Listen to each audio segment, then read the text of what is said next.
Moltes gràcies a tots i benvinguts. Gràcies, presidenta.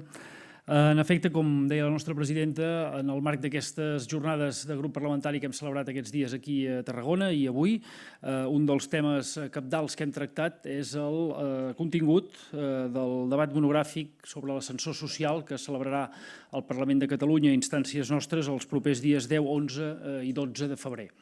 En aquest sentit, explicar-vos que si bé el govern socialista del president Illa molt sovint treu les bondats de les xifres macroeconòmiques del nostre país, i són certes, això en canvi no es tradueix en la microeconomia. Això no ho noten les butxaques, malauradament, de la nostra gent. Molta gent li costa arribar a final de mes. De fet, hi ha una dada flagrant, que és que gairebé el 25% dels catalans estan en risc d'exclusió.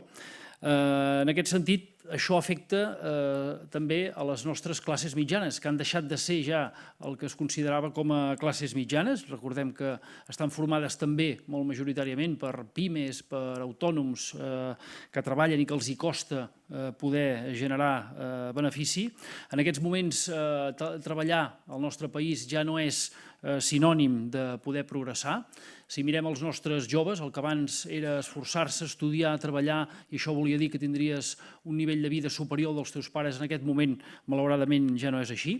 I Catalunya, especialment, té un cost de vida, un diferencial de cost de vida molt superior al de l'estat espanyol i que ha anat augmentant al llarg d'aquests darrers anys, i això no va d'acord ni amb els salaris que tenim, que són salaris baixos, evidentment també unes pensions baixes, ni va d'acord tampoc amb la fiscalitat que hem de pagar als catalans i que és molt superior, més superior que la resta de l'Estat. Tot plegat, òbviament, agreujat per un espoli fiscal espanyol, per un dèficit històric d'inversions, que són els motius pels quals nosaltres, amb justícia, demanem un model de finançament que sigui, com us explicava la presidenta, el concert econòmic, perquè al final el que volem és tenir uns serveis, tenir una educació, una sanitat, tenir unes infraestructures, tenir, per exemple, es parlava d'unes rodalies, d'un servei de trens, tenir una fiscalitat també que siguin les del país que ens mereixem.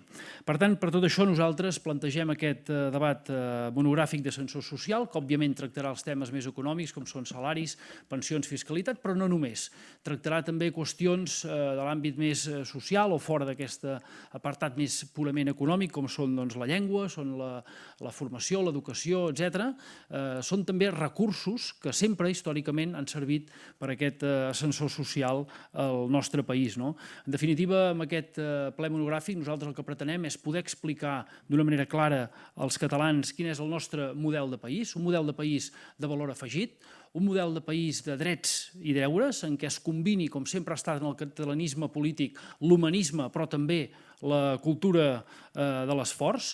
Per resumir-ho en una frase, la nostra gent no aspira a viure sempre d'un ajut, sinó el que aspira és a poder viure d'una feina digna i ben pagada, aspira a un país d'oportunitats i, per tant, això és el que nosaltres, amb mesures concretes, en aquest debat monogràfic sobre l'ascensor social, aportarem com a Junts per Catalunya al Parlament de Catalunya en bé del nostre país.